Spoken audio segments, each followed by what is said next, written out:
Already గ్రహణం పట్టింది కాబట్టి ఈ గ్రహణం టైంలో మనం ఆ గ్రహణాన్ని వీడగొట్టడానికి మరి ఇక్కడికి వచ్చి ప్రొటెస్ట్ చేస్తూ ఉన్నాం.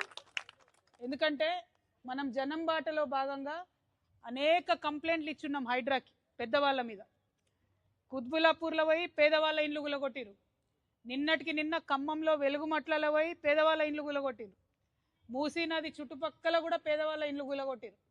కానీ మూసీ నదిలోనే కడుతున్నటువంటి మన వెనుక కనబడుతున్నటువంటి ఇంత పెద్ద బంగ్లాను మాత్రం హైడ్రా రంగనాథ్ గారికి కనబడతలేదు, సీఎం రేవంత్ రెడ్డి గారికి కనబడతలేదు, ఎవరికి కనబడతలేదు.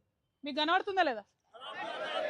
గ్రహణంతోనేమన్నా కళ్ళు కనబడుకునేమన్నా కనబడుతుంది కదా మనందరికీ.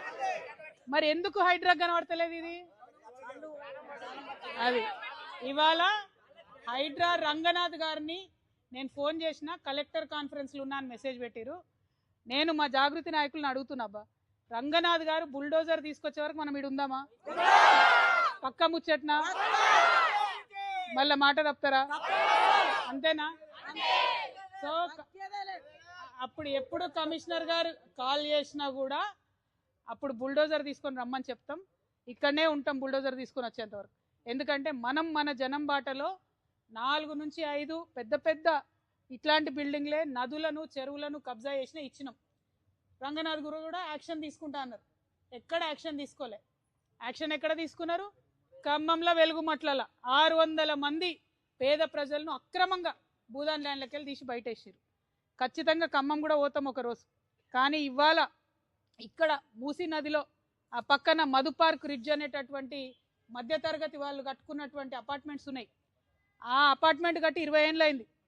అక్కడికి పోయి అది తీసేయమని లొల్లి పెడుతున్నారు. కానీ ఇది ఇప్పుడిప్పుడే కడుతురు కదా, దీంట్లో ఎవరికి నష్టం జరగలే కదా.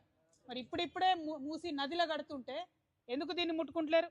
మాకు ఈ ప్రైవేట్ వాళ్ళతోనేం పంచాయతీ లేదు, ఖచ్చితంగా ప్రభుత్వంతోనే మా పంచాయతీ. పర్మిషన్ ఇచ్చింది బీఆర్ఎస్ ప్రభుత్వం. కాంగ్రెస్ వచ్చినాక 6 నెలలు ఆపిండ్రు. తర్వాత ఆమ్యామ్య తర్వాత మళ్ళీ వర్క్ స్టార్టెడ్. కాబట్టి ఇవాళ మేము ఒకటే అడుగుతున్నాం, న్యాయం అందరికి ఒకటే ఉండాలి. ఫైట్ చేద్దామా? పక్కా ముచ్చట్నా?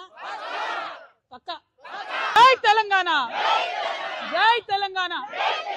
కాపాడుకుంటాం మూసీ నదిని, పరిరక్షించుకుంటాం తెలంగాణ వనరులను.